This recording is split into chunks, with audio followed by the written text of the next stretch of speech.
Good day, this is Hisular, and for this video, I will be discussing about Skinner's operant conditioning.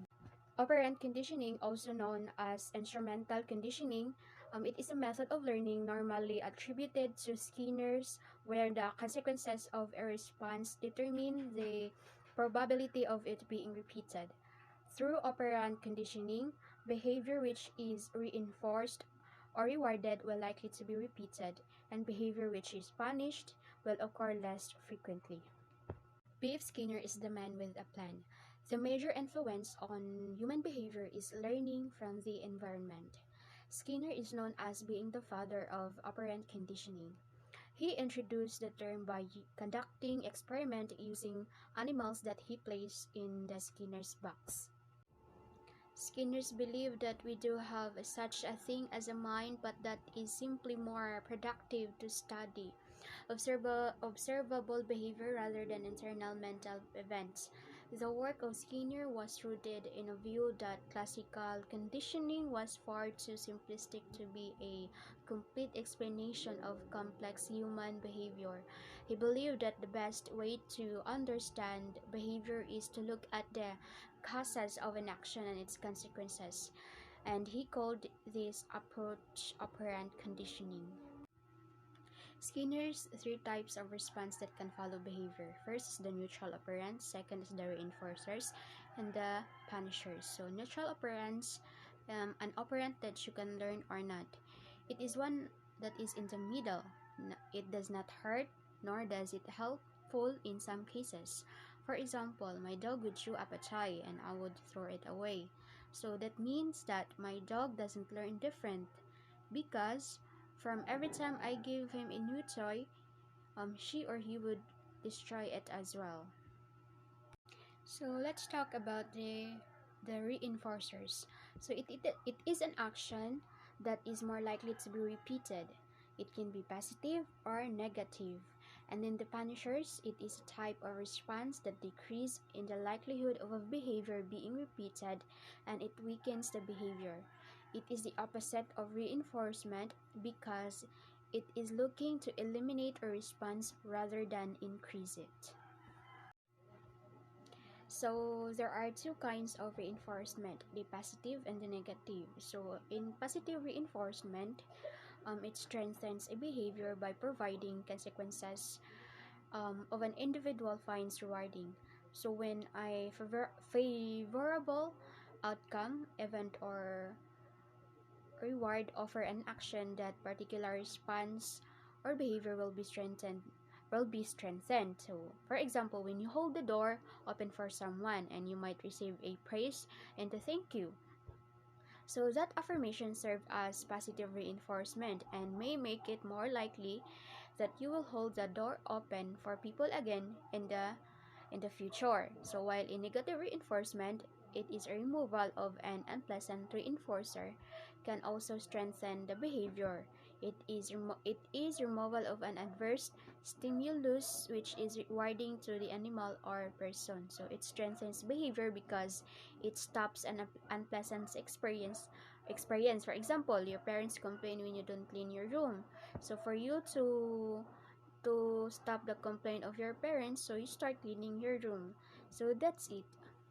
It's just that the problems with using punishment is that punished behavior is not forgotten, it's suppressed, and it causes increased aggression, and it creates fear that can generalize to undesirable behavior and does not necessarily guide towards the desired behavior. Behavior modification.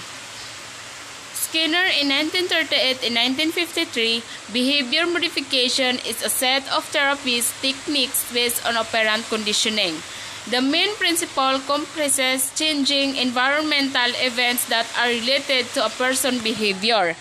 Behavior modification is a type of behavior therapy. Skinner demonstrated that behavior could be shaped through reinforcement or punishment. Skinner noted that a reinforcer is a consequence that increases the likelihood of behavior to recur, while punishment is a sequence that decreases the chance. The concept of behavior modification was grown from studies carried out by Skinner, which became his operant conditioning theory. Behavior modification endeavors to modify or form behavior using a framework based on the interaction between stimuli and response. Operant conditioning takes its foundation on the proposition that the most effective way to learn about a person's behavior is to determine the motive behind that action and its consequences that follow it. The broad theory of behavior modification also draws inspiration from the earlier works of Edward Thorndike when he postulated his law of effect. Token economy. Token economy is a system in which target behaviors are reinforced with token secondary reinforcers and later exchange for rewards primary reinforcers. Tokens can be in the form of fake money, buttons, poker chip, stickers, or etc., while rewards can range anywhere from snacks to privilege or activities. A token economy is based on the principle of operant conditioning and behavioral economics and can be situated with applied behavior analysis. In applied setting, token economies are used with children and adults. However, they have been successfully modeled with pigeons in lab settings. Behavior shaping. A further important contribution made by Skinner in 1951 is the notion of behavior shaping through successive approximation. Skinner argues that the principles of operant conditioning can be used to produce extremely complex behavior if rewards and punishment are delivered in such a way as to encourage move an organism closer and closer to the desired behavior each time. Shaping is the use of reinforcement of successive approximation of a desired behavior. Specifically, when using a shaping technique, each approximate desired behavior that is demonstrated is reinforced, while behaviors that are not approximation of the desired behavior are not reinforced. Skinner used shaping, a method of training by which successive approximation towards a target behavior are reinforced to test his theories of behavioral psychology. Shaping is commonly used to train animals, such as dogs, to perform difficult tasks. It is also a useful learning tool for modifying human behavior. According to Skinner, most animal and human behavior, including language, can be explained as a product of this type of successive approximation. And lastly, educational applications. In the conventional learning situation, operant conditioning applies largely to issues of class and student management rather than to learning content. It is very relevant to shaping skills.